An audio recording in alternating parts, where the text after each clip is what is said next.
welcome back to Everyman Hybrid Explained, Part 6. We have one more part after that, and that will be Part 7. I mean, obviously, because 7 comes after 6.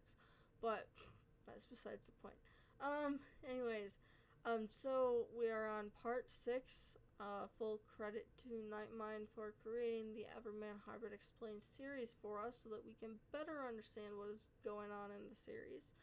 Whether or not we are going to learn any new information, or we are just going to get the videos slightly explained, or be told, is to be determined. We're just going to watch, we're going to find out, we're going to have a great time and learn. So, if I don't talk too much, don't be surprised, because we're just basically rewatching Everyman Hybrid in a shorter format, but with more Nightmind talking and also summarized videos. So, I've already seen Everyman Hybrid. We did a reaction here on the channel. So, if you haven't seen that, go check that out. It's... what the fuck was that? Oh, anyways, if you haven't seen that, go check it out. Show it some love. If you want to see me react to Everyman Hybrid. I've also done a reaction to Marble Hornets if you'd like to see that too. And we started a reaction to Tribe 12, and we're starting one to Dark Harvest as well, if you'd like to see those as well. Anyways, if you... why am I being silent? If you end up liking this video at any point, do feel free to drop a like or a comment, and do hit that subscribe button if you'd like to join the channel. It's completely free to do so. We would love to have you here on the channel, because I do enjoy my community. I appreciate every last one of you. You guys are amazing. I love the support you guys give me. You guys are really actually awesome. Anyways, let us just begin, and I'll shut up and stop talking and try to talk during the video. Welcome back to Nightmind, friends. We've assembled to finally finish our journey into the story of Everyman Hybrid, and it's not at a happy time. Evan has finally succumbed to the power of habit, who used his body to murder Jeff, Stephanie, the baby she had with Evan, the crew's friend Daniel, and a house full of people Habit took for his killing spree. After coming to terms with the evils committed using his body, Evan found Vinny, the only other survivor of the original Everyman Hybrid crew, and they lived together in silence until realizing that action needed to be taken. Vinny discovered a book with instructions for summoning supernatural beings and arranged a meeting with Habit, who agreed to take him under his wing and help clear up the mysteries he and Evan are trapped in. Of course, this will not come free. Habit has plans for his time in Evan's body, and he'll be very glad to take Vinny along as an assistant. After Vinny went through his old girlfriend's apartment with Habit and learned what happened to her, a new video was uploaded on March 13th, 2014. The video was titled Amuse-Bouche, with a description of Conejo es muy deliciosa, Spanish for rabbit is very delicious. Amuse-Bouche is the term for a small appetizer, specifically a single, bite-sized hors d'oeuvre. Vinny is in a bedroom with a man named Mark, who is shocked to be here. Vinny tells him that all he's here to do is film and doesn't understand what's happening. Habit just said to find Mark, bring him back to the house, and start filming when he arrived. Habit enters and tells Vinny to reach into his shirt pocket.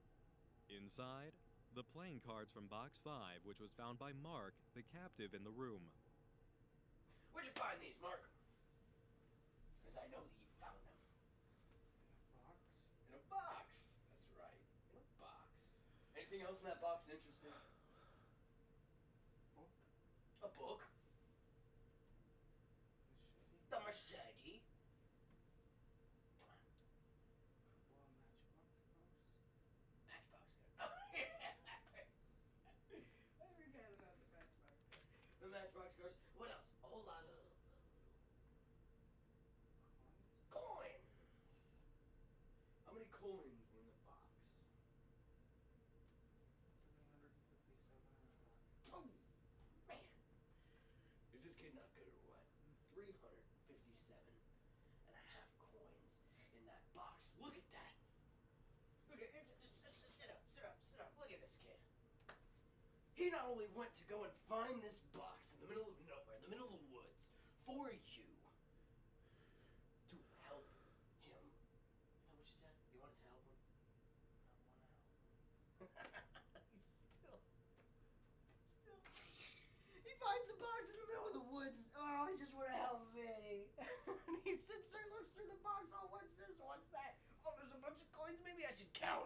We should categorize them. Log in a book.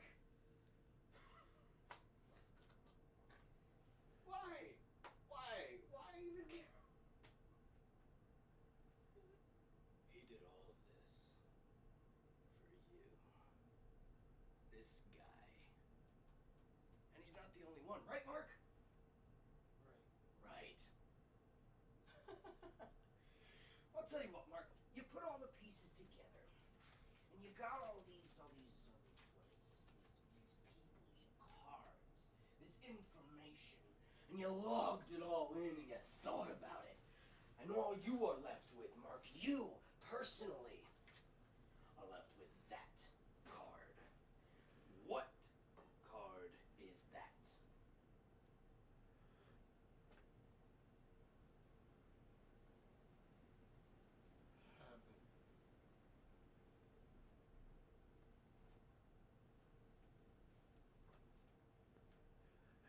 Was it worth it?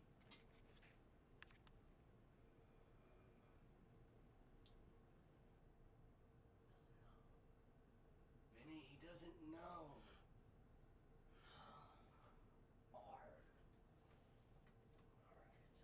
Mark, it's okay. Stop. I'm gonna make it all better. See, Why are you walked doing into this? the gnashing maw of a monster, and this is what you He get. has nothing to do with it. You keep filming and shut the fuck up. Another video is uploaded that day, Le Premier Cours, French for the first course. It opens with old footage of Evan walking around with Jeff, who is wearing glasses. Jeff has never worn glasses in the series, and his hair is cut short. He tells Evan about a situation the other day in which he got a parking ticket. A $20 fine, not a big deal. Jeff says he went to the police station to pay off the ticket, but cuts himself off and asks Evan what time police stations are open. A redundant question because they're never actually closed. But when Jeff went to the police station, nobody was there. The video shifts to the most recent camera being used by Vinny. He's in a dark room and doesn't know how he got there, but quickly turns the light on and finds his camera. He goes to leave the room but sees Evan, or Habit, in the hallway. 1, 2, 3, Do you want- 4, 5. Do you want me to go away? I'll go back in.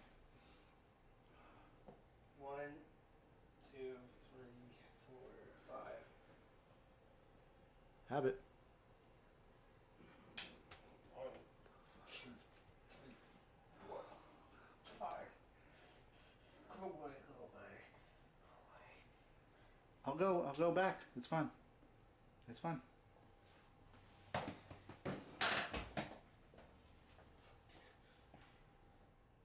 Evan? No.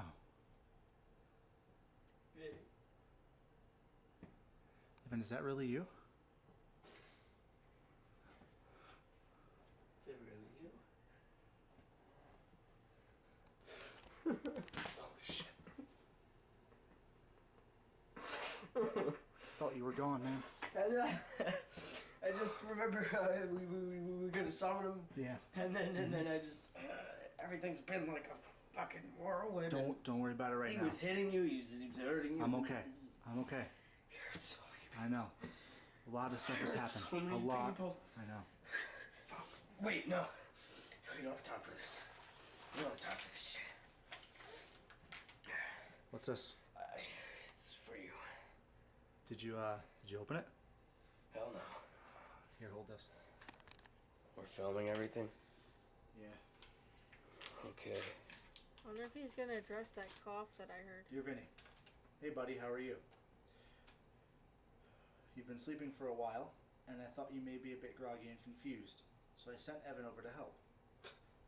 Your next lesson begins with him. Comrade's back. What? Give me that. Can you turn around for me? You gotta trust me on this one. Lift up your shirt. Just do it. There's a note on your back. And there it is. It's all in purple. Vin, comma, grandfather's nickname, question mark. Is that it? That's it. That's all of it. Is that a tattoo? Nah, it just kind of like Sharpie or something. Oh, good. That'd be a shitty tattoo. I still love What was what it? he says. Nickname? Grandfather's nickname? Yeah, hold Alright. this. Hold this. That's probably like a clue or something, right? Yeah, but I mean, as far as I can remember, I just called both grandfathers on my mom and dad's side Grandpa, I think. Vinny admits he can't remember his grandfather's name.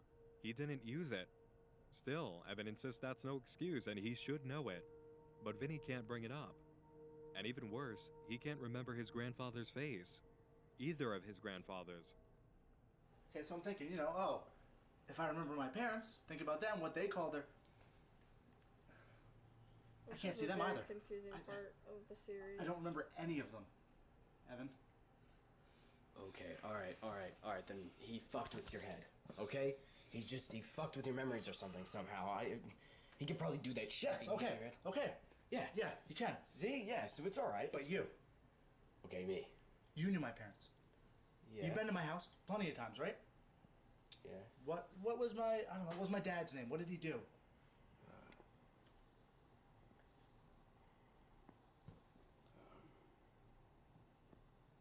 I don't know. You can take that.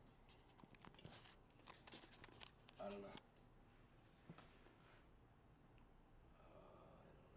I don't know. I've been over your house. Mm-hmm. I've met him. You've been over mine. He took them from us.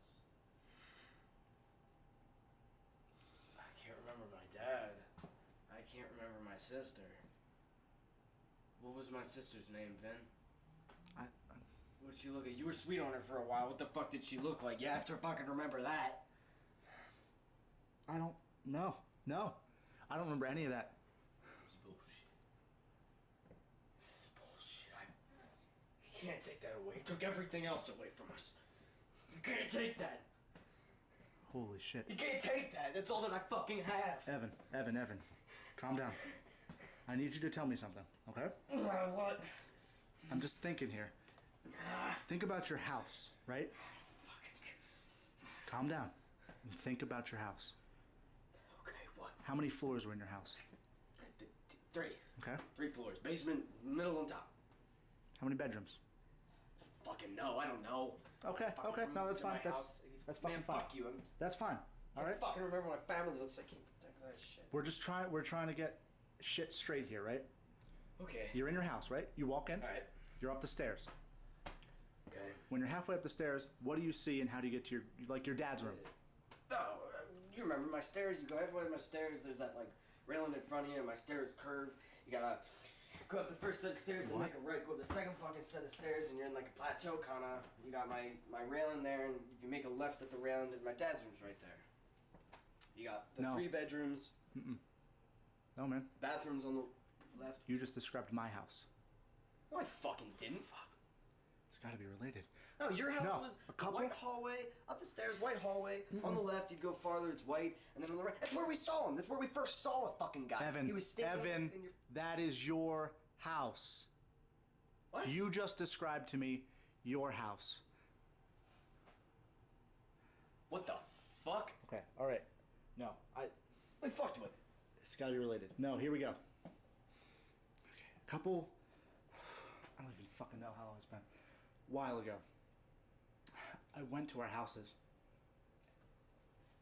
and they were all mashed the fuck together, right? Like I'd walk out of... Destroyed? No, they were fine. Sort of. I'd walk out of my room, be in your hallway. I'd walk out of someone's fucking basement, end up in someone's goddamn's bathroom. How the fuck does that happen? What, are you being teleported or some shit?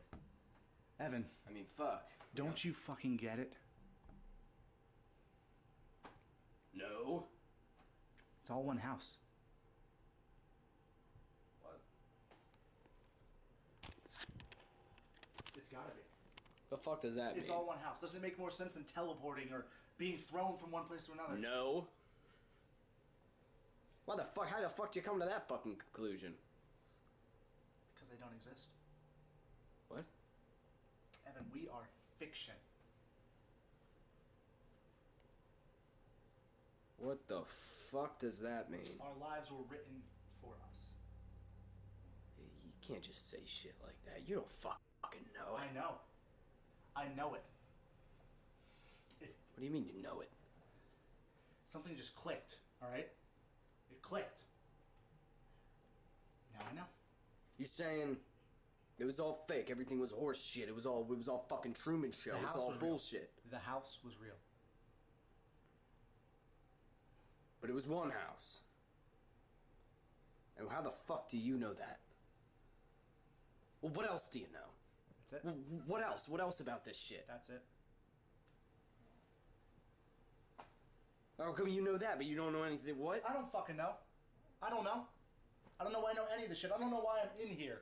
I don't know what the hell is happening. Fucking but knows. I do know that. The final scene goes back to Jeff talking to Evan, continuing the line of discussion after he found the empty police station. I wake up and you know, my brother's right next bedroom next to me. You know, the dog's fine. Utilities are paid for, but it's like, it doesn't matter.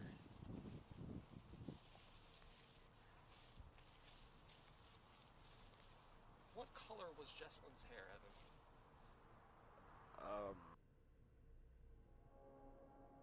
The conclusion that Vinny comes to is a very difficult topic to discuss.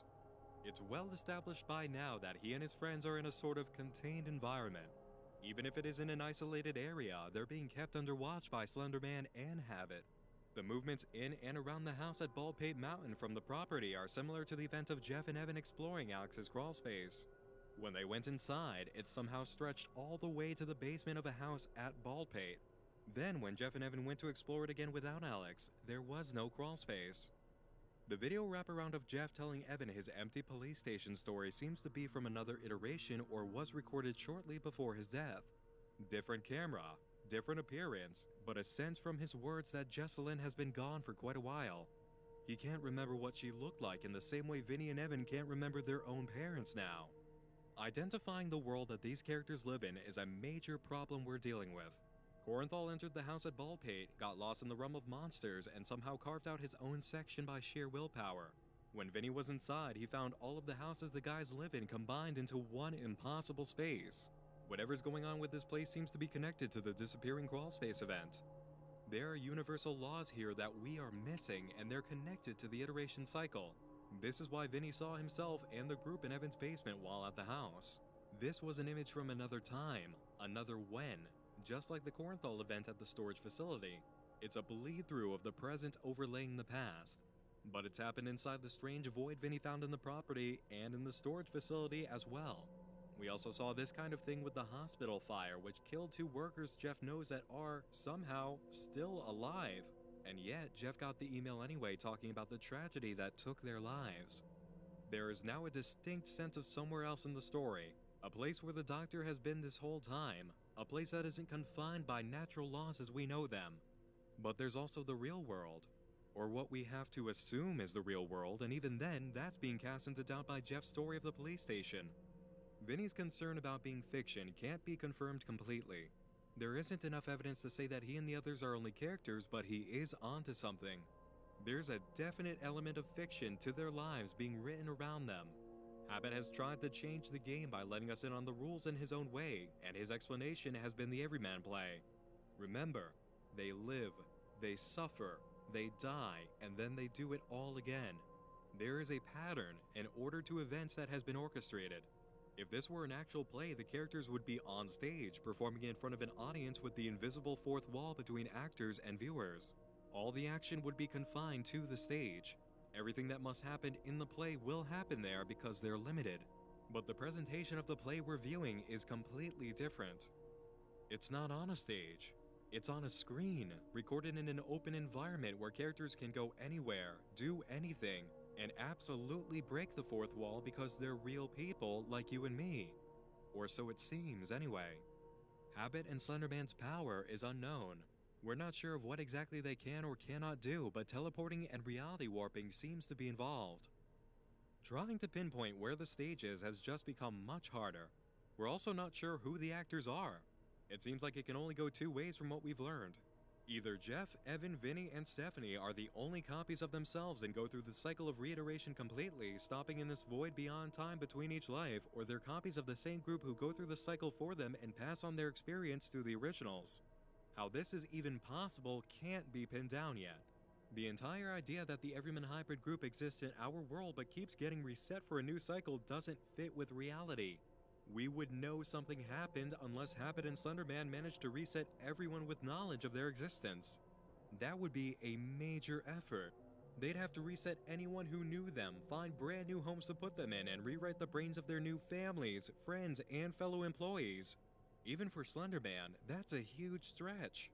But thankfully, Vinny's theory gives us the possibility that they don't really exist in our world at all.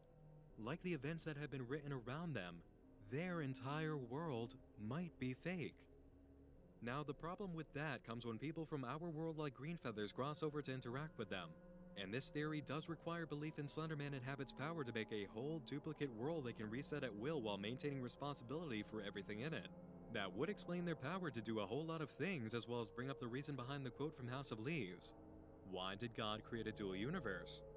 The need to create convincing friends and family for the crew, maintain lifestyles they can live, and somehow allow outsiders to move in and out for necessary interaction is quite an undertaking, but it would be more manageable if they were just replicas made by a puppeteer. There are only two real problems with reconciling the dual universe concept: the internet and Greenfeathers. Greenfeathers can be considered a real person from our world. He is someone that manages to move in and out of the confined space that the hybrid crew is living in for their current iteration. If the group is in a sort of mirror universe, then how does Greenfeathers cross over so easily? Someone has to be letting him in and out without him even realizing it. We can entertain that idea because, like Habit said, Slenderman can control a lot of people, and memory loss is one of his signature tricks.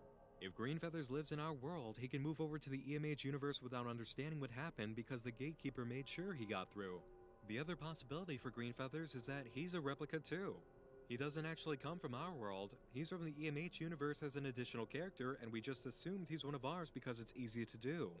This brings up the other big issue: the internet crossover. Somehow, the group manages to supply us with a connection from another world itself. The internet is a kind of open territory between the universes where we can interact with the group and they can interact with us. The only problem with this theory comes from the hidden videos and extra footage that Habit has provided. No matter what, the group can't see them. Even when they're sent an actual DVD with the videos on it, their minds reject it and they have a group relapse. If we're thinking of the dual universe idea, and considering that the EMH universe may be ruled by actual monsters like Slenderman and Habit, then all of the accounts they own are replicated here by Habit for us to view with his additional work on them. He may be the man in between the worlds, operating online for both sides.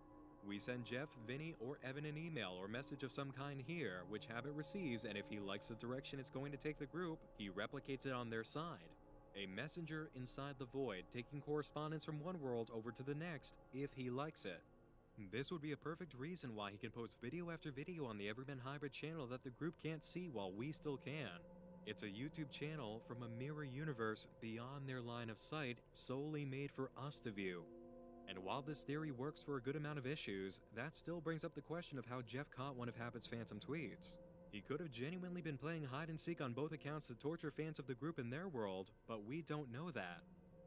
With all of this theorizing and what-if talk, the only thing we come to understand is that Everyman Hybrid is operating at Donnie Darko levels of complicated, and we're only halfway through the movie right now. That might not even be an accident either. There are so many similarities between EMH and the events of Donnie Darko, I wouldn't be surprised at all to learn it was an inspiration for the writing. I can say this much in terms of the mirror universe idea though. The novel House of Leaves has been shown too many times now to not be important. If anything, this is meant to be a cipher key. In the novel, our narrator character Johnny Truant discovers a manuscript written by a man who has just died. The manuscript is a work of non-fiction about a documentary that does not exist, about events that didn't happen but mention real people and events with quotes and references. It appears to be an actual attempt at a non-fiction study of this documentary with a firm belief that it was real, as well as the quotes from real people who were apparent viewers, the research papers cited, and previous attempts to explain the documentary. This entire setup suggests a mirror universe itself, a world just like our own, where this documentary really does exist, and there are exact replicas of people from our world over there who have seen it, talked about it, and gone on the record to give their feedback. The author of the book about it just managed to somehow get that information, or he's from that universe and, without knowing it, crossed over into our world in the same exact place he was living on the other side with the same neighbors. The crazy shifting house with impossible spatial dimensions in the documentary can't be the only inspiration for events in Everyman Hybrid. We've seen the impossible house situation, but the iteration problem and now the impossible universe problem have been more prevalent in the series. Let's use all the evidence we currently have in place to develop a diagram for possibilities. Yes, please. We don't have all the clues we need to fully narrow down the answers or Damn it. eliminate many possibilities because we are still in the middle of the movie. The Everyman Hybrid series is far from over, which means there are more puzzle pieces to collect. But for the moment, we can at least work with what we have and gain a sense of the full picture. In Model A of the universe and iteration theory, there are 3 worlds. Our world, the EMH world, and the universe where the candle meeting took place. For now, we'll consider this place and the monster world from the property that Kornthal is living in as the same. The EMH universe and our own are exact replicas. They're dual universes. The only change is that the EMH universe is a replica generated by Slenderman's power in which he can control and manipulate everyone and anyone outside of the group. The candle world is either outside of the mirror world or is the very space between both universes. We could potentially cross through it to the other side and meet the crew like Greenfeathers might have done if he's really from our world. Otherwise, there is an impenetrable wall between both universes and Slenderman acts as the gatekeeper. I suppose Habit could be operating the gate as well, but it doesn't matter which monster is standing guard. The internet is on both sides and it's manipulated for the experience of either side by Habit. Our side has more content because we are the audience, and our internet is the window to the stage, the EMH universe. On their side, the internet is manipulated or replicated from our side at Habit's will to make events more interesting. So, how does iteration work here? 2 possible ways. The EMH gang could be one single group that gets transported between the Candle World and their mirror universe, going through the cycle time after time and only open to their full experience in the Candle World. As each member of the group dies during an iteration, they reappear in the Candle universe. This is supported by what the Candle group says about the cycle they were talking about. Stephanie is missing from the group. Evan reports they just got Dr. Kornthal, and he reports that he was shot in the head by Kornthal while Habit was in control once. My guess about this information is that all 3 of the guys have died during the current iteration they're talking about, while Kornthal has finally been taken out of the game, thus making Stephanie the sole survivor on the other side in their mirror world. This is why they talk about seeing Kornthal again soon enough. He's on their side of the mirror world now, or is on his way over, and will eventually find his way back to the group while they wait for Stephanie to die. So I don't know if you guys know, but he got the doctor. How long ago was that? 5 years. Yeah, he put up a hell of a fight though. God, he's a You of all fucking people champ. would know. Oh shit, yeah, man, right here. Boom. That's like 30-something years that guy trumped on. For us. It was all for us, too. It seems like an issue for Evan to say Kornthal was killed 5 years ago during the current iteration, and they're only just now anticipating his arrival. But we have to remember what Vinny said just before this. Well, I've had a warning the past couple weeks.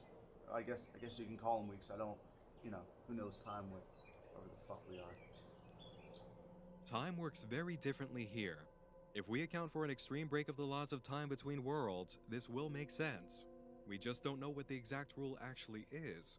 Our concept of 5 minutes may be 5 years for them, or the reverse, or something like that. Either way, it seems Kornthal is going to cross over soon, and once Stephanie dies, that's it. The reset switch will be thrown, starting the mirror universe over again, sucking everyone back in, and beginning a new iteration. It may also be possible that copies of the entire crew are going through the iterations in the mirror world, and their deaths are sending information and experience back to the originals, but the conversation that takes place here does not support it. There's also a very crucial piece of evidence that appears later in Tribe 12 to support the idea that there is only ever one group and each member ends up in the Candle World upon their death.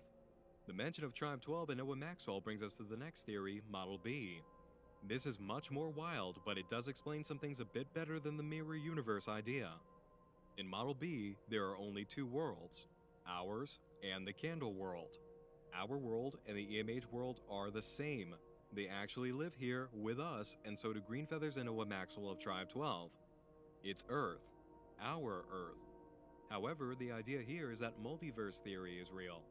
We won't dive fully into it, but I'll give you the end result of this idea. There are an infinite number of universes exactly like ours, with extremely slight differences in each one.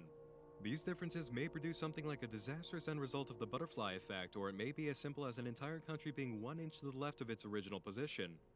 That is, in essence, the multiverse idea. A giant collection of duplicate universes where everything is the same except for small changes. If what we're looking at is multiverse theory, it means that each and every neighboring universe out of the infinite number of universes can be an iteration. That doesn't mean it will be, that just means it's an option. In this scenario, instead of an entire world being reset at the beginning and end of an iteration, the group is reset in a new duplicate universe. The best example of how this works actually comes from the cartoon Rick and Morty. In an episode of the show from the first season, Rick and Morty, the title characters, end up destroying their original universe beyond repair and have to abandon it for a duplicate. It's exactly like the world they just left before they destroyed it, except that in this world, Rick and his grandson die in a lab explosion in the garage. The original Rick and Morty enter, clean up the mess, bury their bodies, and just take their places inside the house as if nothing at all even happened. Everything is now exactly the same except for the 2 bodies in the backyard. Rick and Morty just assumed their places in the world. Our world is one single instance of the multiverse in which the Everyman Hybrid channel is a thing, our viewership of it is a thing, and Noah Maxwell and his problems are involved. This explains his movement in and out of the story, Greenfeather's own movements into and out of the story, and how we can communicate with the group online. The inability for them to see extra videos is due to Habit's interference. That can be accounted for by his power. So, as the group dies in each iteration, they are actually dying in a single instance of the multiverse of Earth itself in the same exact time and place. They return to the Candle World, wait until everyone dies, and are then set up again in the next instance of the multiverse, assuming the places of whatever original Vinny, Evan, Jeff, Stephanie, and Dr. Corenthal were there. If they're even there at all, that is. Remember, in the current iteration we are watching, they were already here as the adopted children of Dr. Corenthal, and they all died. Now they're back, as themselves, with their original names. This may be more than a few duplicate worlds way down the line. The multiverse theory is more confusing than Model A, the mirror universe theory, and I'll admit it. It's difficult to think about how exactly the group gets placed in a new instance of Earth throughout the multiverse without entirely disrupting the people they're placed with.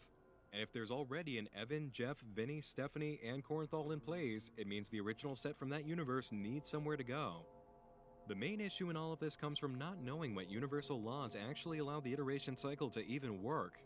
It's very, very difficult to justify iteration theory with our actual world if that's where the gang is set up, especially in the face of evidence that the EMH world may be manufactured and controlled. The only way to completely beat the problem is to say that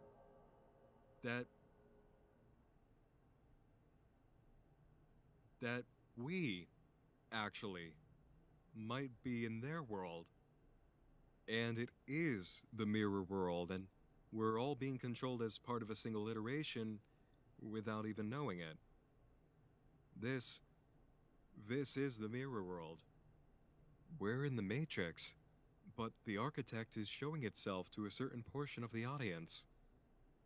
This is the only legitimate theory that can't be taken apart. It explains everything. The only reason it's so difficult to entertain is because it's the one theory we're most inclined to reject over all others. It means that we are actually part of the fiction, and Habit and Slenderman have the same amount of power over us as they do over the group. If we keep insisting we're not running by the same laws as the characters because they're not part of our world, then the theory work spirals all over the chalkboard. But if we sit down and consider that we are characters in this fictional world written by Slenderman, Habit, and other malicious creatures, then everything can be explained. We would be reset with the gang without even knowing it. The cycle can continue. This series, it's an alternate reality game. An alternate reality game suggests interacting with an alternate universe running parallel to ours. But what if, just this once, the game was all around us? What if the Everyman Hybrid crew turned it around and broke the mold? If you were in the Matrix, how would you even know? And if someone told you that you're part of it, would you be open to accepting that as a reality? Of course not. No, of course you wouldn't. It goes against the entire idea of what it means to be human, to have free will and free reign. And to see this happening to these characters, dominating their lives, robbing them of everything, only to realize that we're in the same boat? Oh. Oh no. The line from the play that Habit wrote. The very first line he let us see. Back when he was using the Everyman Hybrid Twitter. Back when we didn't even know his name. Do you remember what it was? You couldn't save her. Do they think they are any different? You are all in the same sinking vessel. Same sinking vessel. Same sinking vessel. The same sinking My vessel. brain hurts. The play, the iteration cycle. It's all about the EMH crew, but we're on the same sinking vessel as they are, being repeated over and over again without realizing it. The same hopeless cycle of reiteration. Guys, we're part of it. I think we're a part of the game. Our world is the Everyman Hybrid world. I may be wrong, of course. I expect there is a good chance that I am wrong because we still have so much story left to explore, and I know that puzzle pieces will surface and evidence will begin to pile up. But if we are in the Matrix, if we are all Habit's rabbits, I've never seen the then Matrix, the true so I horror don't of this series understand. has just increased by a mile.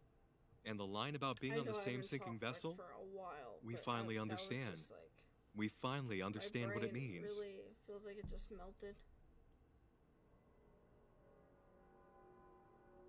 And so, there we have it.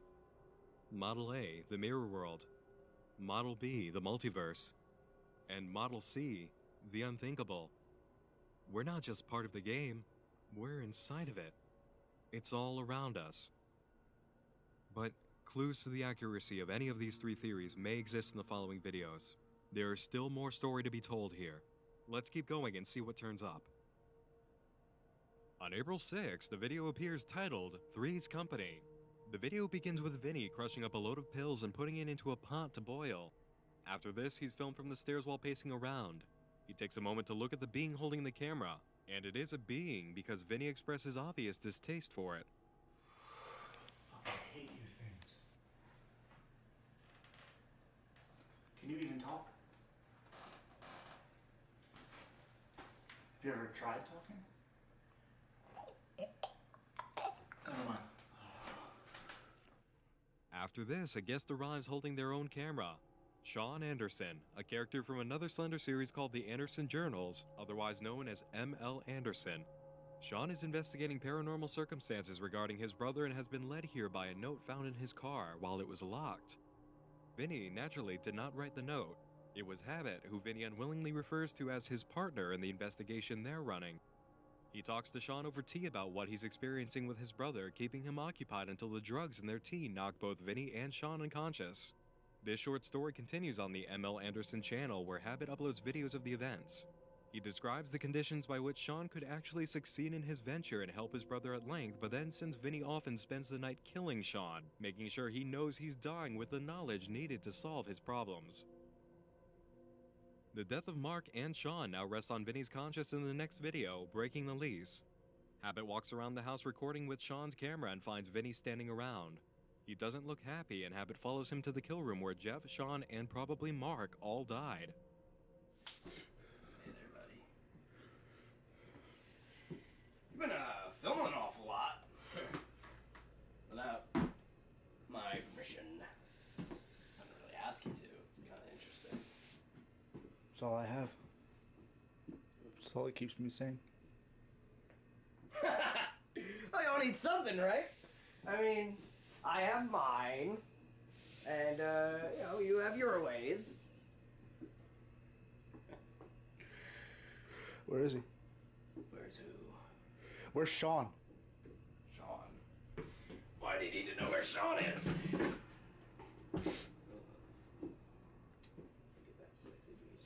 Did you know that I named him Rex? Fuck this. The chainsaw, not Sean. Fuck this. You've been filming a lot lately. What is all that? Just wondering what we're doing. What we're doing? Well, I'm following you around because you're acting weird, and I want to document it. I find it curious. I'm wondering why you have me bring you people to kill. Well, there was a reason to kill each of them. One was bait. One was a lesson for you. As I said before, there's going to be a lot of bodies. You're going to have to get used to it. Can't get used to killing innocent people for no reason. Well, that's the only way we're going to win. And I don't want to win. What? I don't want another person to die because of me so I can live. I'd rather die myself. Wait. Wait! Open the door, please. Let me out. I don't want to hear it. Please, just let me out.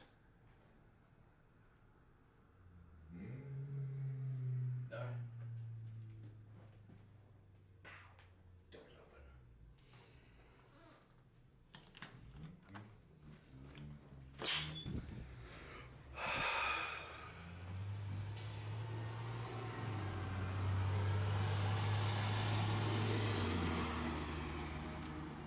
Nobody's cut the grass in a while.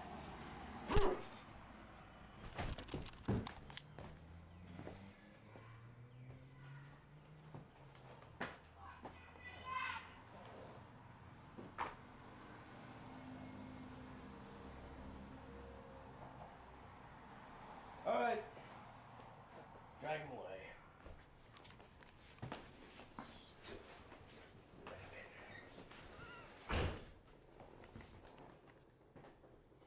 I'd rather die.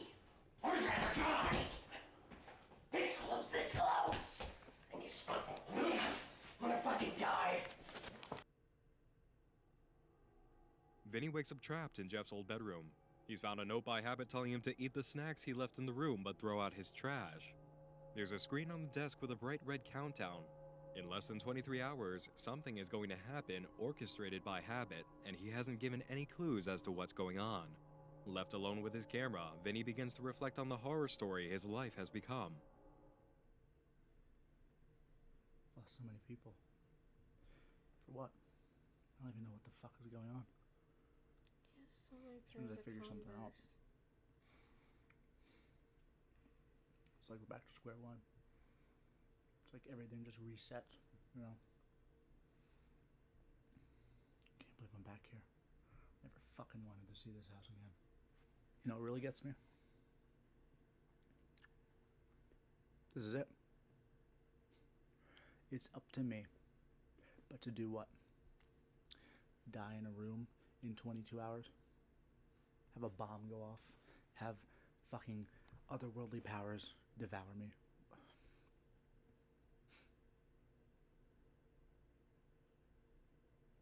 Just because you're alive doesn't make you a hero. Makes you a survivor. That's not worth shit. I would give anything. Just go back and not fuck with this. Not do what we did. Who knows? Maybe it wouldn't even made a difference. You know? Maybe I wouldn't be sitting here in my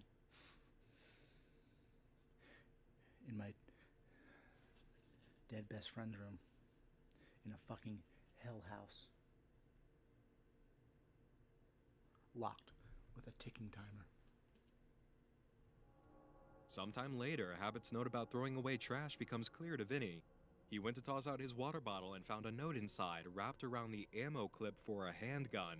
It has Habit's smiling ghoul signature on one side and a message on the back. Hi. Find my friend and we can help you. Alright. Alright.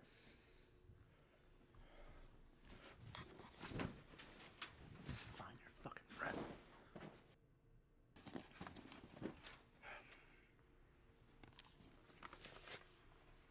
What the fuck was that?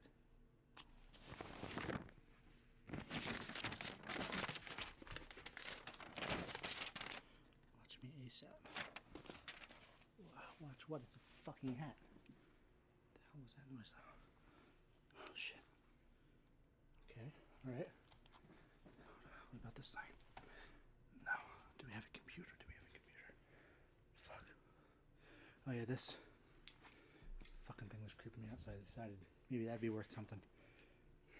Shit. Alright, so far this is what I got. Got a couple notes which I didn't think were important, so they're fucking gone. USB, tell me to watch it.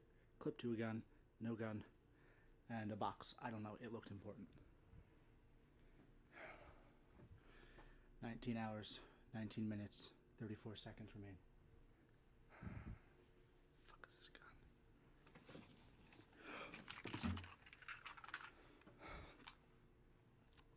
Holy shit.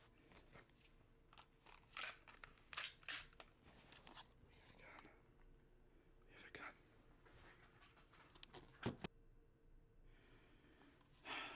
I've been trying to sleep. I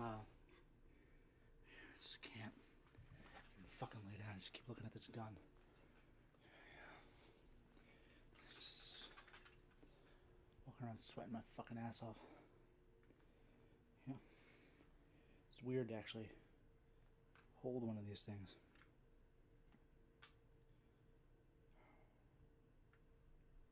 Used to shoot. You know, nothing big, 22 caliber. My uncle, my cousin. As if that even fucking happened. Even good memories, you know. Fucking give me the creeps now.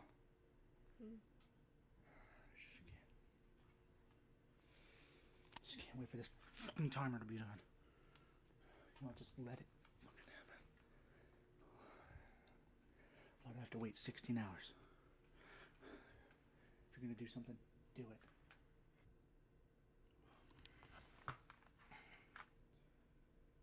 4 minutes. Sorry, 4 hours.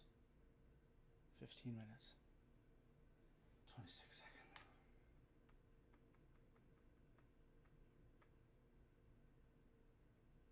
If anybody ever sees this, never mind. Just keep surviving. You know, no matter what happens, you just gotta keep going. Sometimes you gotta do stuff that you don't agree with, but that's the price you pay. But you gotta remember, sometimes the price is too steep, you know, and you just can't live with yourself.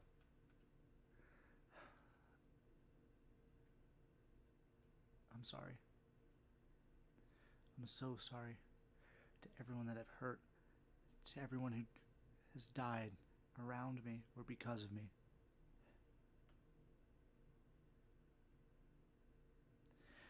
I don't know what's going to happen in 4 hours, 13 minutes, and 55 seconds. But I hope it kills me.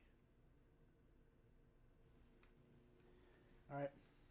2 hours, 13 minutes, 2 seconds. God, I gotta get out of here. Keep hearing noises. You know, must be my mind just playing tricks on me. It sounds like, you know, Jeff, and I just keep thinking about what happened.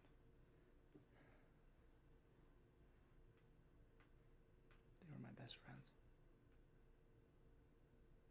Sorry that I'm not commenting. We've already Starting seen to this think they were the video. only people I even really had. Yeah. I'm gonna fucking kill anything if I need to. I got a gun.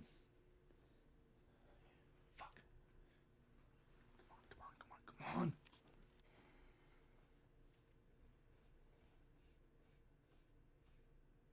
1 minute and 27 seconds.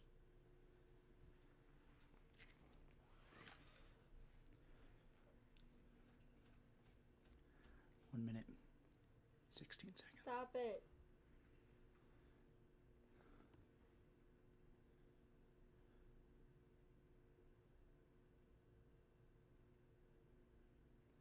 I guess maybe I should say goodbye just in case.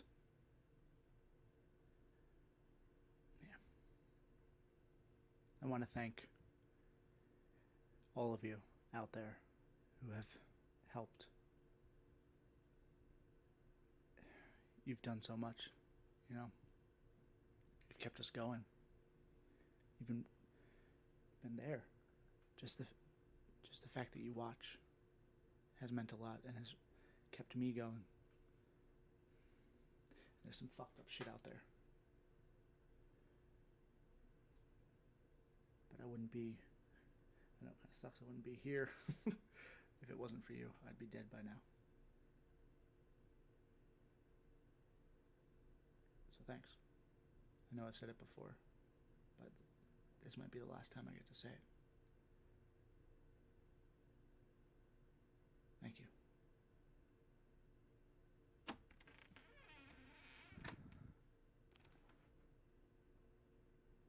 Oh, shit. Here we go. A video appears months later on January 6th titled Christmas. The video description reads, "I'm still sorting through all the footage but want to let you know I am alright and with Evan for the time being.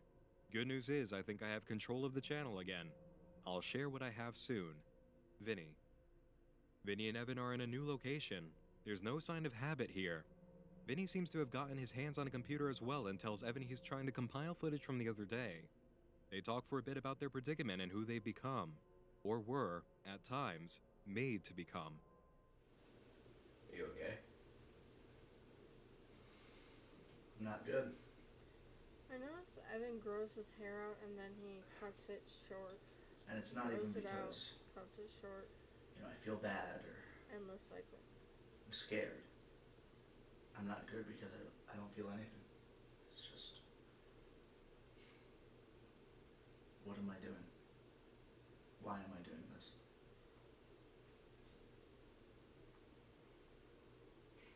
How about you?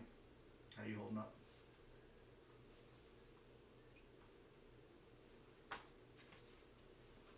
Not too good.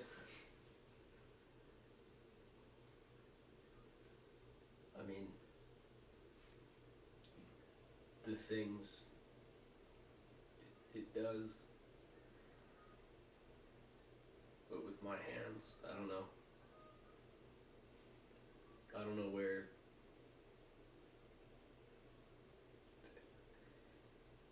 I don't know who the monster is, you know?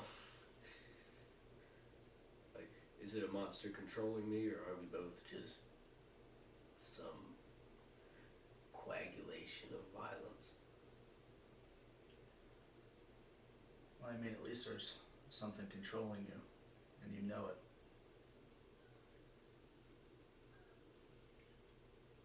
I've been doing this by myself, getting people hurt.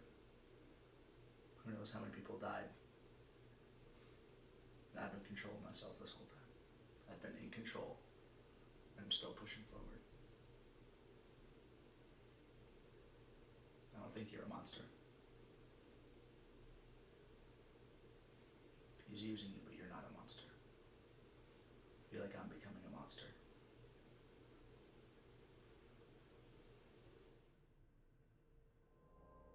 After their conversation, Evan notices the apartment has power and there's a video game console set up. They play games and wish each other Merry Christmas. Then, there's 1 full minute of nothing, followed by distorted footage from a different camera. You have to stop. You have to stop watching. I don't know much. But the order is 2, 3.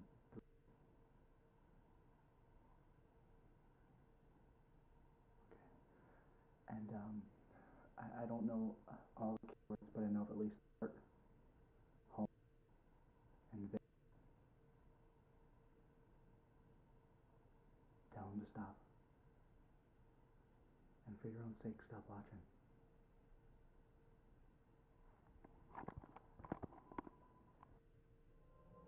A QR smartphone code at the end leads to a mirror of Can You See the Words with the title, Stop Watching, and a new blog with the message, Phonemic Restoration, hidden in Stephanie's old post. Phonemic restoration occurs when the brain interprets spoken words without hearing portions of those words being said. Even through Vinny's audio distortion, we're meant to discern his message, but apparently not without a bit of help. On January 6th, a tweet appears linking viewers to an audio file called Second Set of Ears. Laying the audio track over Vinny's message makes the whole piece easier to understand. The result makes Vinny's message come across as, the order is 2, 1, 3. And, I don't know all the keywords, but I know of at least Dark, Home, and Vin. Tell them to stop. The exact nature of the missing words are still up for debate. Dark might have been Ark, and Vin might have been something else entirely. Keywords may also have been characters, but the order of 2, 1, 3 seems to be widely accepted. A major amount of time goes by after this point in which nothing occurs, which seems to have Habit annoyed. On July 2nd, 2015, he posts a new article to Can You See the Words, telling any available rabbits to pass on the list of entertainment he left for Vinny in the apartment. It includes the last names of several authors and what appear to be page numbers, with some words given instead. A single tag is added. Call him. The very next day, unfiction user RandomGuy26 discovers a phone number for Vinny has been listed on his page from the Everyman Hybrid wiki. He calls Vinny, actually speaks to him, and passes on the list of information. This appears to be the breakthrough Habit was trying to make happen. On August 23rd, we receive a new video, Apartment 3103. The video opens with Vinny outside the door to what definitely seems to be an apartment. Just past the stairs are a few mysterious figures making him nervous. The scene cuts to inside of the apartment with Vinny at the door. He wishes for the figures to be gone, and in checking the peephole, it seems the coast is clear. Except for what may be a figure in the window of a door across the way. Vinny turns around and it's revealed that this is the same apartment we just saw in the last video. Maybe I did die. Maybe this is my heaven. Maybe I could just stay here forever.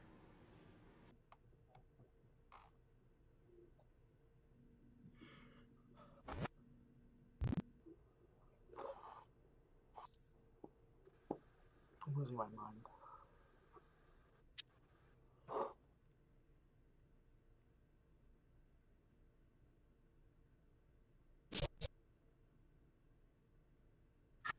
It's January 4th.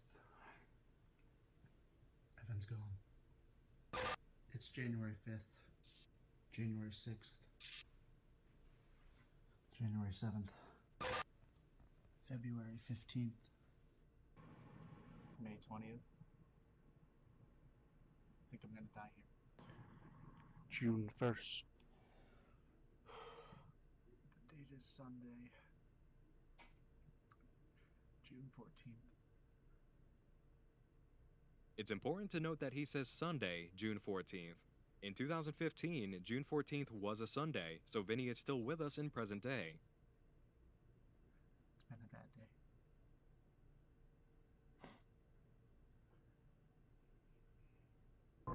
It was the closest he's been. Still not inside, but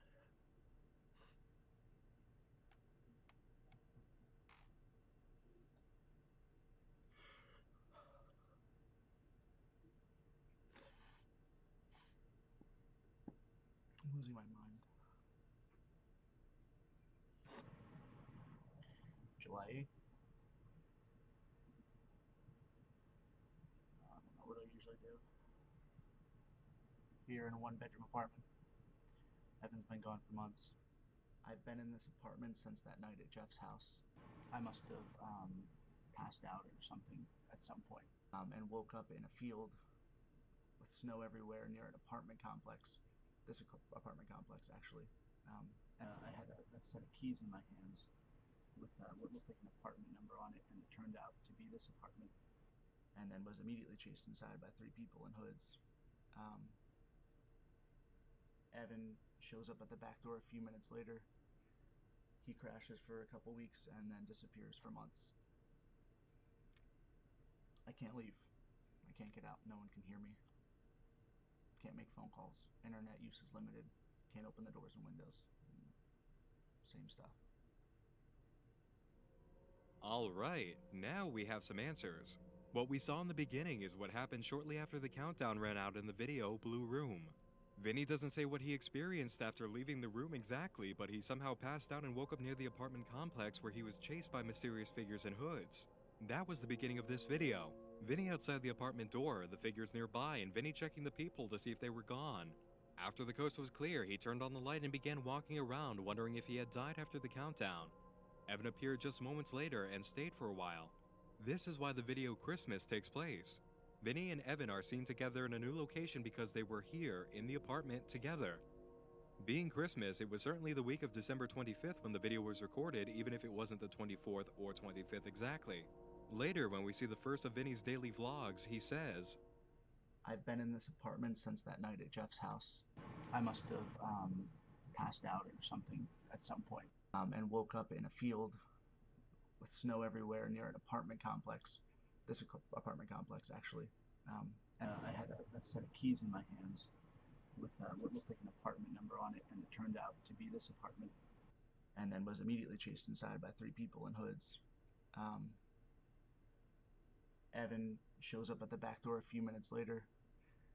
He crashes for a couple weeks and then disappears for months. a timeline can now be established. There's no telling exactly when Vinny and Evan entered the apartment or how long Evan stayed, but the entry point had to be in December. The video where Vinny escaped from the Blue Room was uploaded on October 19th, which means he either got out in October or just before that day. When he and Evan both arrived at the apartment, there was snow on the ground. Vinny woke up in a field of snow, and shortly after Evan arrived, they celebrated Christmas. Vinny confirms that Evan didn't stay long. Evan shows up at the back door a few minutes later. He crashes for a couple weeks and then disappears for months. It's January 4th. Evan's gone. Only a couple of weeks, not even a month.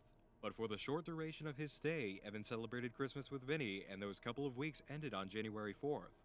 Even if we stretch Evan's time to say he was there for almost a month, that still means Evan and Vinny landed near the apartment in December. But Vinny's been there since escaping from the Blue Room, and that event was uploaded on October 19th. Vinny has either somehow traveled through time or lost his entire memory of what happened between the escape from the Blue Room and arriving at the apartment. If Habit pulled Vinny through time and space that night into December, that isn't so bad. We're used to this kind of thing by now, especially from him. But if Vinny was active the entire time between leaving Jeff's room and waking up near the apartment, we have no idea what he was doing for what must have been about 2 full months. The memories are gone, and if they've been erased, it's for a reason. Then on July 2nd, 2015, Habit tells us that Vinny's been in the apartment for 7 months with the entertainment he left. Backtracking from July, that puts us right at the beginning of January. Evan stayed for a couple of weeks according to Vinny and left on January 4th. So now, with Habit's idea that he left Vinny for 7 months with entertainment laid out for him, it means Evan disappeared because Habit found a need for his body again and he just left Vinny sealed up in the apartment. So there we have it.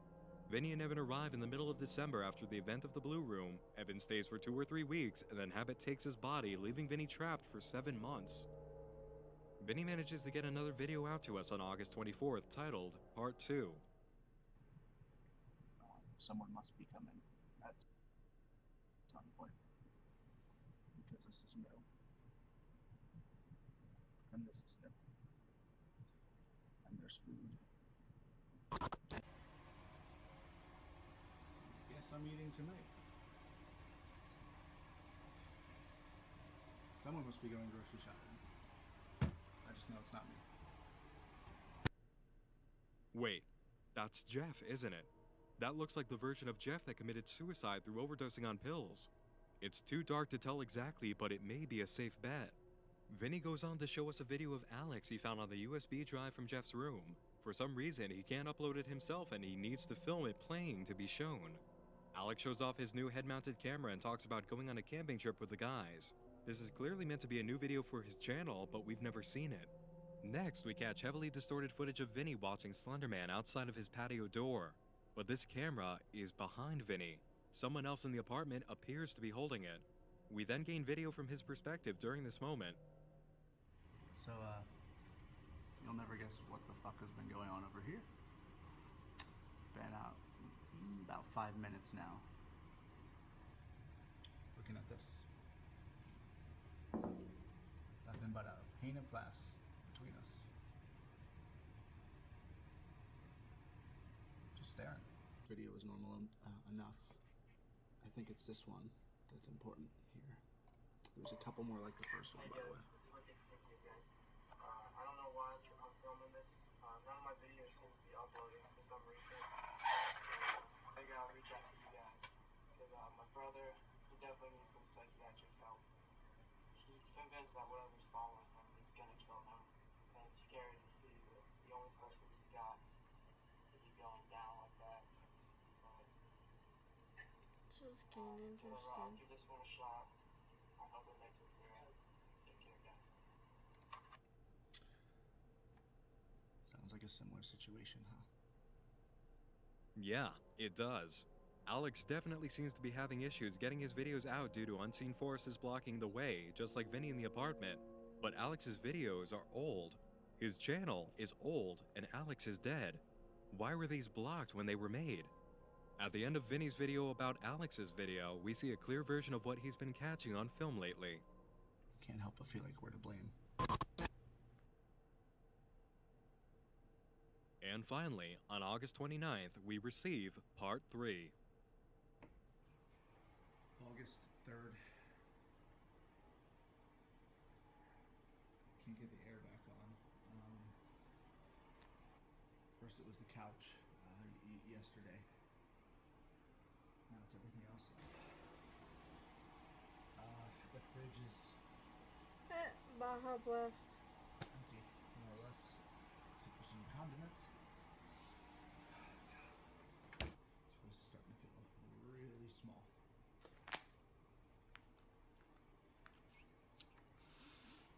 Okay, alright. Just going back to bed.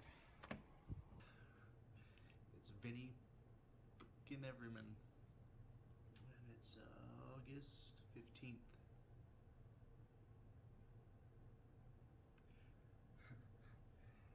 Guess where I'm at? Bathroom. It smells like fucking shit because the toilet doesn't work. And I'm sitting here, because I want to, because I just love fucking being stuck in this goddamn apartment. It's a lot of fun. And then hearing people talk out there, yeah, that's great. That's good too. I'm getting so uncomfortable sitting Good here. news though is that the air came back on. Bad news is it's fucking freezing now. What else? What else can I tell you guys about? What else? People outside. People listening. Oh, there's no food. Yeah, there was for a very long time. Someone was bringing me food. Now they're not. I guess they forgot about me. Guess God turned his back on me, Wait, this clip here. Do you see what he's doing? Vinny is going through a pile of books, checking the titles on them. It seems like Habit's message through Can You See the Words really did get through. Oh, God. Haven't had a sip of real water in a little while. A quick minute. And more furniture's missing from out in the room. I don't have a bed anymore.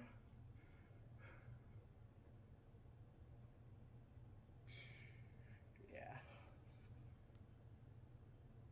Why couldn't I just die? Hold on, let's go back and take a look at that. It's a little bit tough to see on a playthrough, but when the image is reversed and studied carefully, a message does show through. Rabbits 82 and 41, can you sacrifice yourself to the words?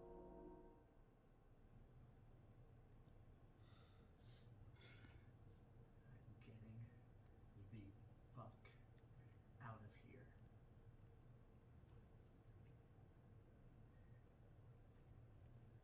I promised answers, and they're gonna get fucking answers. This chair is so uncomfortable.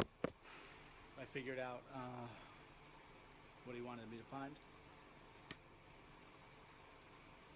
Doesn't matter.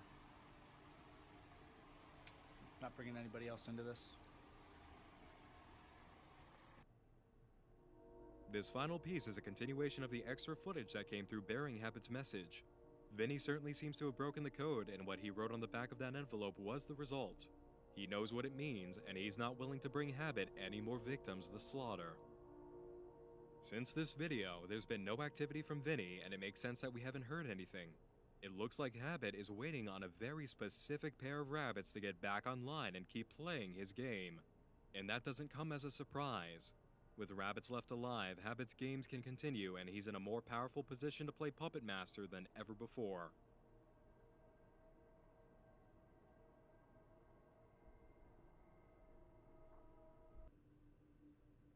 The best way to begin discussing this series as a body of work now is for me to admit a few personal things.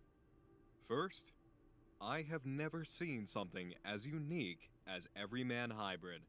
There really is nothing out there like it, performed at this scale under the sheer willpower and dedication of independent spirits who aren't making any money. Through putting all the aspects of the storytelling together, the videos across channels, the tweets across accounts, the blog posts, the packages, evidence of the trials, I have seen two really incredible things happen. The first is the full realization of what Everyman Hybrid has actually done. Look at the amount of interactivity between people this homebrewed, no-funding series has generated. Viewers taking down notes for coordinates, following them to their destination and actually finding prizes with information inside. Those prizes connecting to each other, building an interlocking story only discernible by communication between fans who have to trust complete strangers. Those same rabbits appearing in the comment sections for these explained videos, sharing their stories with each other. And I may not have shown all the rabbit videos from the 7 trials, but I've seen enough to tell you that Habit pulled in fans of the series from the United States and the United Kingdom. People across 2 separate countries made videos demonstrating on Habit's behalf. I wouldn't be surprised if the guys from EMH received videos from other countries too where English isn't even the native language. And even beyond the videos, Habit pulled in over 200 fans of the series to play his game. Look at the dedication that the alternate reality game aspect of the series has created. Jeff, Evan, and Vinny didn't just instill memories of their videos in viewers' minds. They touched lives so deeply that they made fans leave their houses and go on adventures, creating full memories and experiences of days they otherwise wouldn't have had. There is no such thing as a homebrew alternate reality game on this scale. For 3 everyday guys who just wanted to do something cool with an idea they had, this is above and beyond all expectations. The second admission is, in all likelihood, not going to come as a shock to most people. Everyman Hybrid is now the second major web series I've covered as fully and deeply as I could, with Marble Hornets being the first. In my time working on the Explained series for both, I've spent several months living with these projects and stories, thinking about them even when I'm not in a position to work on a script or video. Entire nights of sitting down at the workstation, piecing things together for 8-hour sessions or more have gone into this endeavor, and at the end of my experience running the gauntlet for both Marble Hornets and Everyman Hybrid, I can't keep myself back from saying it. I have had an altogether greater experience with Everyman Hybrid than I did with Marble Hornets. Everyman Hybrid is, in several aspects, a vastly superior series. And for my final bit of showing evidence to Acclaim, I'd like to reach beyond the screen for testimony here. I could try counting how many comments have appeared on these videos stating the same thing, but it would take hours to collect them all. The amount of love that you guys have shown for the Everyman Hybrid story is beyond what I anticipated. About half of you who have expressed how much you love the series said that initially you weren't interested in the least because of how massive and complicated it was. Some of you even tried to watch Everyman Hybrid before and didn't like it, so you walked away. But when the story was revealed here, and all the pieces lined up, the same viewers who were turned off at first glance fell in love with it. A lot of you have even said that's exactly what happened to you too, describing how your opinions and feelings changed in the comment section. There has been, with each and every installment, a passion for more. The next piece of the story, the next big event to happen to these guys. You have come to care about the characters in a medium that initially intimidated a lot of you or was seen as cumbersome and overbearing, and that is a major testament to the strength of Everyman Hybrid.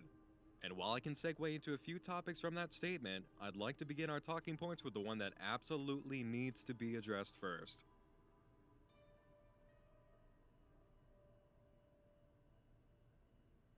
I know.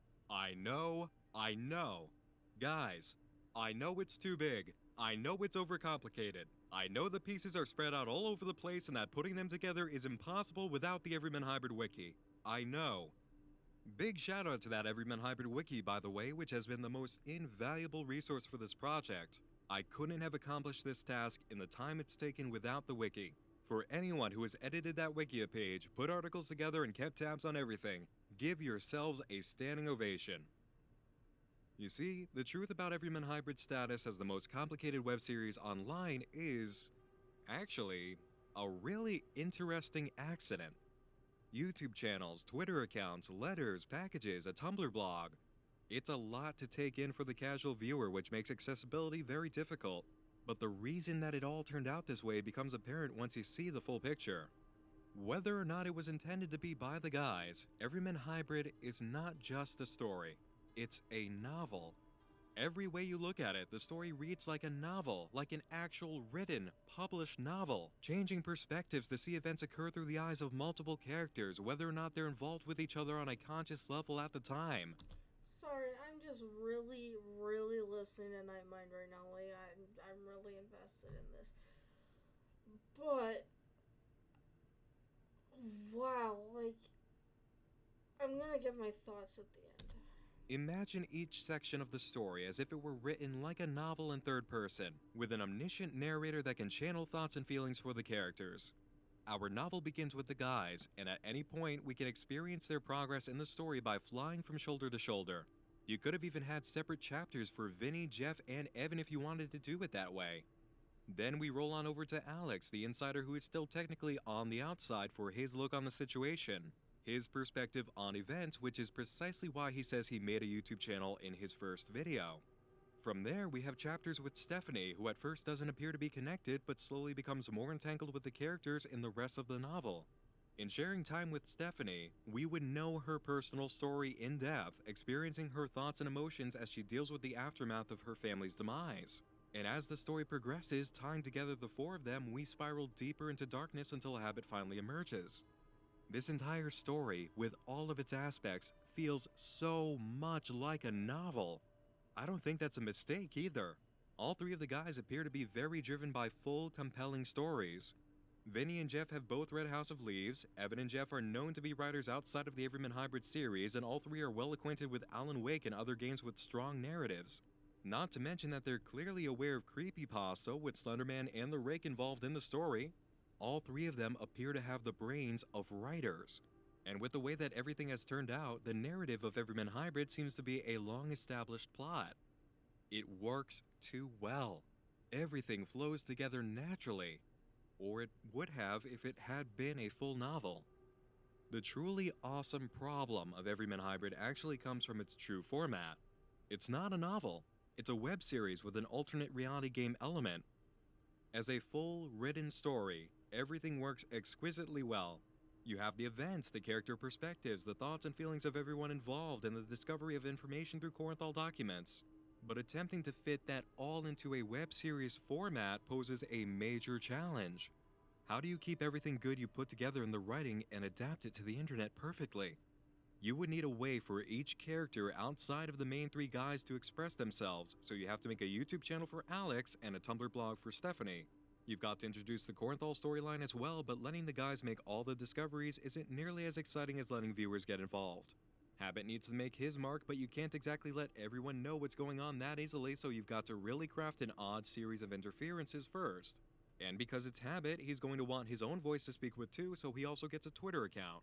Now, because we can't know who Stephanie is through sequential chapters in a story, we need to learn her background and mindset through this blog. But similarly to Habit, you can't just give it all away. It needs to be her from the writing using a Tumblr blog. You have to know her character through the activity of a Tumblr blog, the usual activity that a character like her would exhibit. That means pictures, that means music videos, that means vague answers to questions. But because that's all not expressive enough to work by itself and get the idea across, she would maybe make some videos of her own every now and then. And then you have the problem of getting her connected to the others. How do you do that? In a writing format, it makes total sense because we see it every step of the way and we know how it turns out with characters responding to each other. But online, we don't get to have it that easy. So you use the blog to connect Stephanie with Jesselyn and just not be too obvious about it. At the same time, you've got to make viewers for Everyman Hybrid more aware of Jessa, so you use the Twitter to show her and Jeff going out on a date at the park. The writing format would have taken care of getting to know who Jesselyn is through natural events of the story by tagging along with Jeff, but online, she needs to be exposed a bit more in a bit more of a crafty way as well. Again, it's not a novel, you just can't write it, you have to actually show it using an online format, and it has to be realistic. And so on and so forth with this exact kind of behavior. What was originally a planned out story with all the ease and comfort that writing gives you would need to be adapted online in all the ways that work for an online world. That means a new source of information and perspective for characters and events needs to be created every step along the way, and the result of this sort of adaptation method can be very messy or confusing for those trying to follow along. And while you could potentially use extra Tumblr blogs for the characters to express themselves for greater depth of character, that would just be adding more sites and accounts to the pile of data viewers have to gather. How many of you actually just cringed at the thought of having more Tumblr blogs to deal with for these characters? Exactly. This all generates the problem of trying to adapt the story into a working web series and alternate reality game while still preserving character and not overdoing the spread of information.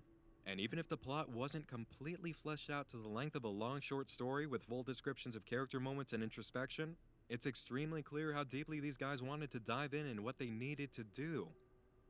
When viewed in this light from the creator end, you begin to understand exactly how Everyman Hybrid took form in a way that was difficult for some viewers to grasp. It is not a traditional method of storytelling. It is an adaptation of traditional storytelling in a very new, very untested medium. And there were absolutely going to be major bumps along the way. Alternate reality games before Everyman Hybrid have used their campaigns to supplement the plots of movies, games, and other major media projects, but no one has ever really made the full alternate reality game itself the entire story and focus. The only thing that seems to come close is Lonely Girl 15, the grandfather of all web series, which didn't have nearly as much work to do as Everyman Hybrid to tell its story. Ultimately, the problem with Everyman Hybrid isn't that the guys can't get a cohesive story together. They have quite obviously had a very cohesive, very well written story from the beginning. It just faced a very difficult adaptation process. If Everyman Hybrid can be criticized for anything, it's for being maladapted. And even then, that's not really their fault. A story like this requires all the aspects and avenues they went down to adapt it as an immersive web series. They didn't really have a choice. You can either A, dedicate yourself to doing an alternate reality game web series in full, or B, you can water it all down for viewers by damaging your own writing and the reality of events, sacrificing so much of what makes an alternate reality game truly awesome in the process. You could not have both options. The guys seem to have gone the tougher path as creators, sticking to their guns in spite of the difficulty they might face from an audience. And while that does seem to have been an issue for many viewers during Everyman Hybrid's growth, it wasn't a lasting issue. People like the editors of Everyman Hybrid Wiki, those who explain it online to others, and myself, have taken on the challenge of compiling it all into a cohesive narrative, eliminating the adaptation problem. And why would we do this? For exactly the reason you all kept coming back here. Underneath all of the adaptation issues and confusion is an awesome story that deserves to be told. It just bears repeating that the amount of people who were turned off initially have now become fans. And that's not through the way that I tell the story. It's because of the story itself. The events, the mystery, the characters. It's because of Everyman Hybrid, not Everyman Hybrid Explained. So now, let's talk about that story and those characters, because they definitely deserve a discussion.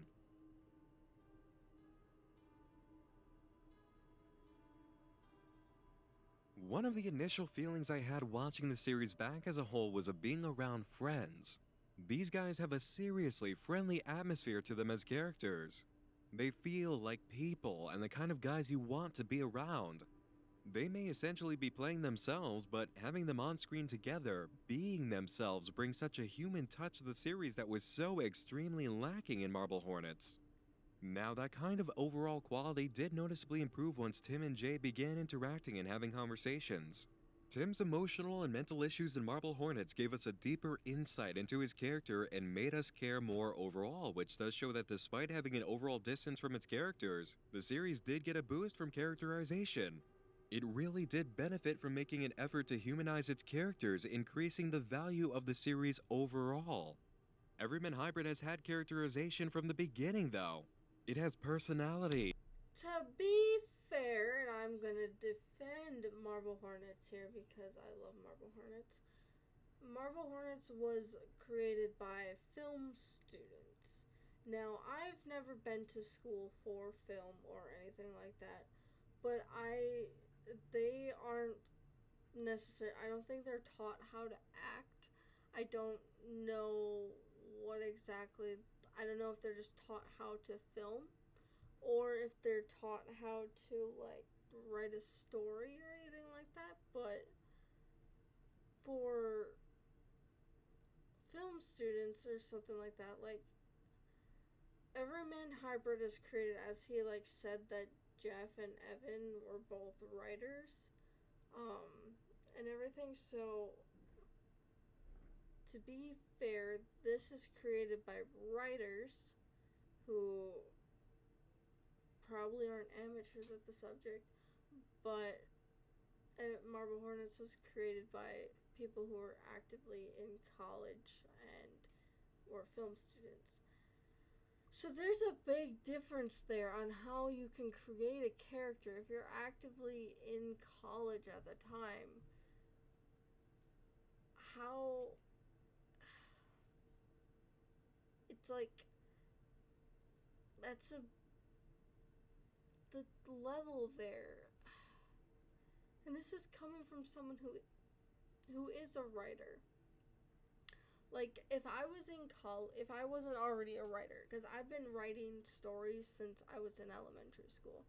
If I didn't have experience with writing at all, and I was a film student, and I was just learning and stuff like that, and I decided to make a web series, I wouldn't expect myself to create a masterpiece compared to someone who has experience writing and also reads books, like in-depth books and stuff, because I also don't read books. So just wanted to throw that out there because I just popped my shoulder.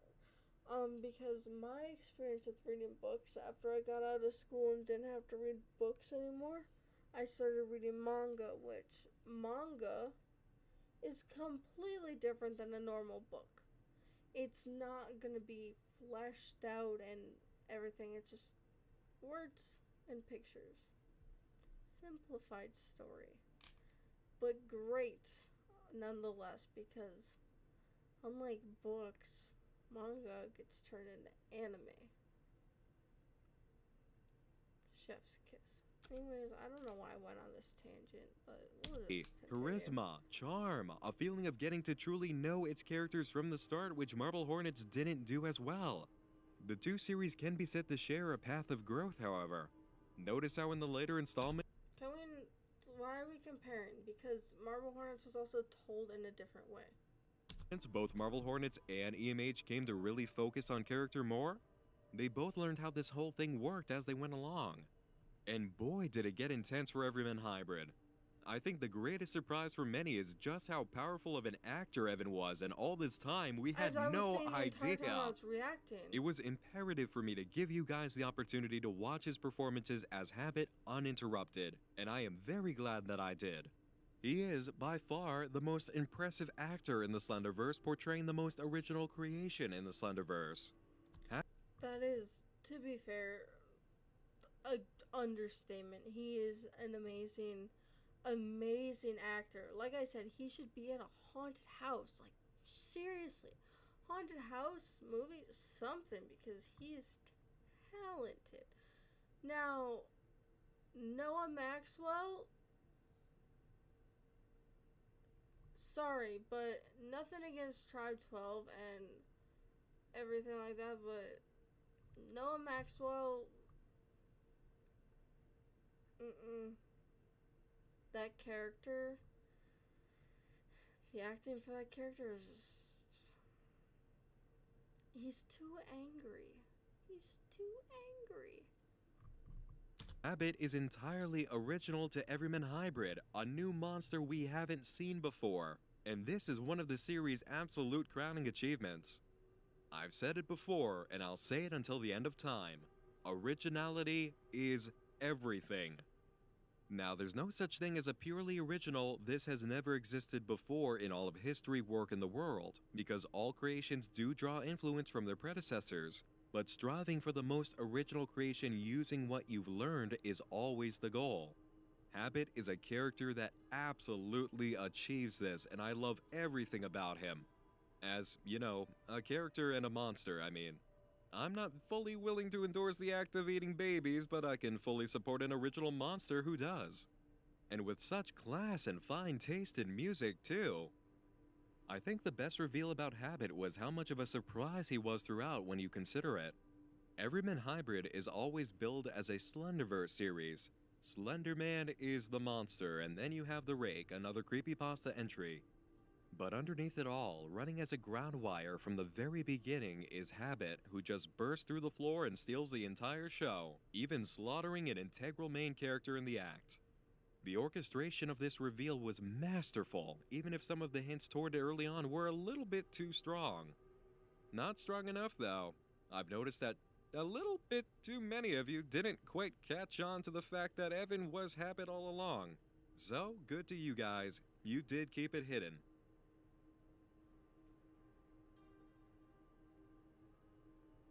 In fact, the entire series did seem to turn up the quality all across the board right around the time of Habit's arrival. Did you notice how much more professional and film-like the series came to look later? It's not even about the new HD camera they're using either. It's the actual work of putting things on camera. I'd say the turn came right around a EverymanHYBRID Christmas.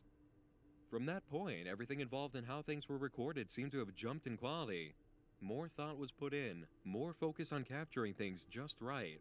The moment we reach 24 months, everything rises and the series takes on a much more powerful movie atmosphere, then continues to capitalize on it. The learning curve has been on the rise all throughout the making of EverymanHYBRID, but somewhere around this point, there was a massive boost in skill set and experience, and it showed instantly. Not to mention that it seems to have happened again with the new phase of videos in Vinny's apartment. Beyond the visuals and technical skills that have increased for the series, a greater focus on the feelings of Vinny and Evan has really brought up the level on the character side. Like previously mentioned, character has been a strong point for EverymanHYBRID all along, but it's only now that we've really focused in at a professional film level that we get a deep, intimate sense of empathy with our protagonists. And honestly, it kind of needed to take this long to get here.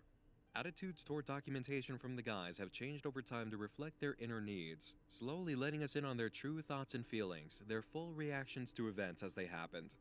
A gradual trust of the audience by these characters with their personal feelings has developed because it needed to take that natural course of building trust.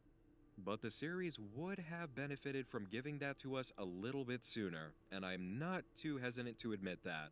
Specifically, Jeff's demise would have hit us a lot harder if he'd been closer to us on camera before his death. It hurts to lose Jeff, it really does, but compare his death to how badly it would hurt you now to lose Vinny after we've seen his struggle up close alongside him being his one light in the darkness. It would be like ripping out a tooth for your heart. And in addition to that, we have the knowledge of how Evan is suffering as the vessel for Habit. We've seen the raw, emotional reaction to all of the events he's been through, and it is gripping to see. Characterization for EverymanHYBRID has never been stronger than it is now, and I can't wait to see more.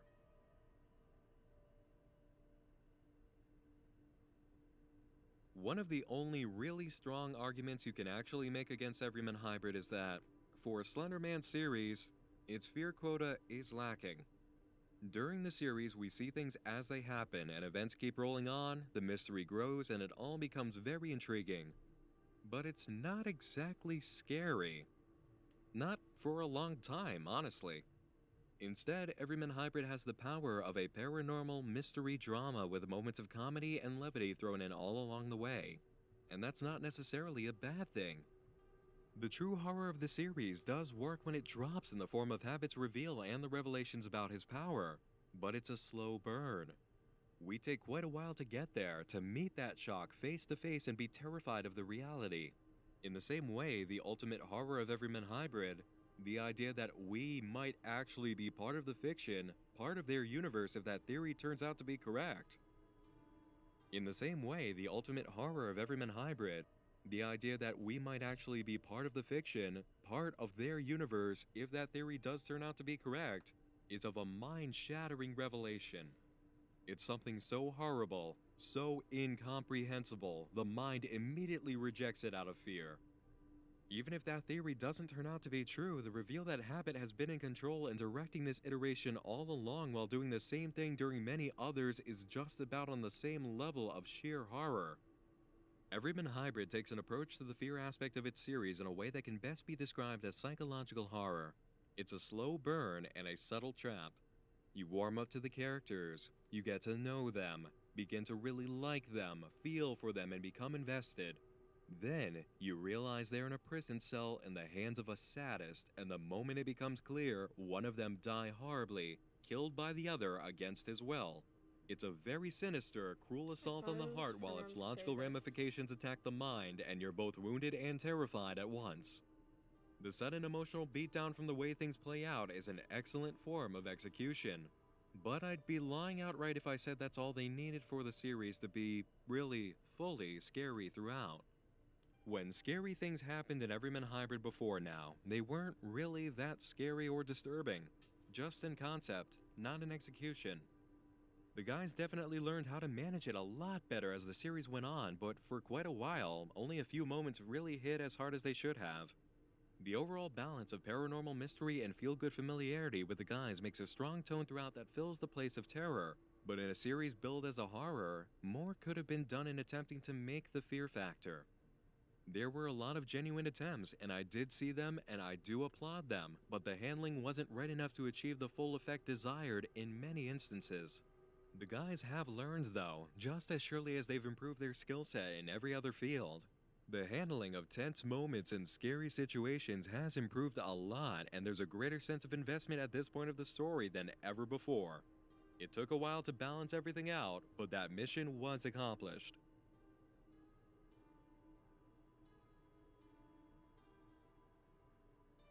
Everyman Hybrid is not just one of the most impressive web series I've ever seen. It is one of the most impressive creative endeavors that I've ever seen. Vinny, Jeff, and Evan have accomplished so much with what they've done that their personal impact on viewers' lives actually exceeds that of Marble Hornets. The subscriber count isn't even a factor to battle over here. Reach of audience has no bearing on this comparison. To have actually gone through all the effort it took to create this series, make the alternate reality game aspect, and not only keep it going but pull it off is a crowning achievement. They were just three guys. Three regular, creative guys hanging out who said, let's make something. And look at what they accomplished. 5 years. Who on earth manages to keep a web series and alternate reality game running for more than 5 years? The amount of actual physical labor, traveling, planning, writing, shooting, editing, and social media work required to do all of this is nothing short of astounding. And they've personally gotten nothing out of it except for community, pride, inspiration, and their own sense of artistic fulfillment. Most people can't even stand to work the same job for 5 years, and the Everyman Hybrid crew did this for free. I have had more fun overall making this series than I even anticipated. It has exhausted me, it has kept me up working for hours on end several times, and it has dominated my headspace for months. I have experienced way more than my necessary quota of stress working on Everyman Hybrid, but it has been such an incredible piece to work on that it doesn't even matter. For all of its pieces and documents and scattered digital files, all the accounts and channels, and the literal hundreds of tweets and images, this has been a joy to work on and an inspiration to behold. And the absolute greatest part of it all? The series isn't even over. The story's not done. We get to witness the rest of Everyman Hybrid play out in real time as it's made from this point forward. Do yourselves a favor. Subscribe to Everyman Hybrid here on YouTube. Make an account if you don't have one and subscribe. Do not miss a single video. Follow them on Twitter, follow the 7 Trials account for Habit, or just generally keep tabs on everything if you don't have an account for Twitter or YouTube and you're not going to make one. Do not put this novel down and just walk away. More chapters are being added as we speak, and instead of having me here to interpret them page by page, you'll have to read them for yourself. We will not be returning to Everyman Hybrid until very significant lengths of time have passed, and I don't foresee updates from me happening for several months. Show some love to the real deal and follow the accounts provided. I'll let you know my thoughts on things as the series progresses, but from here on out, only the official Everyman Hybrid can give you the next installment in the journey. Again, this has been quite a long, exhausting, and truly awesome trip. Thank you so very much for coming along and joining me in the dark for 6 consecutive evenings. I'm Nick Nocturne, and unlike another episode of Everyman Hybrid Explained, I'll be seeing you again real soon. Sleep tight. Whoa.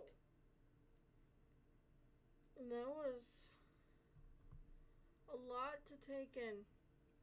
And I had to sit in this very uncomfortable chair for an hour and 42 minutes. Oh my god, I'm so uncomfortable. Really hate this chair. I even have a cushion on this chair and it's not helping. But, thoughts? Well, I've already seen Everyman Hybrid, but explaining, now there's either multiple universes or alternate time, something like that. The multiverse. It's either a multiverse or there's a mirror dimension or something like that.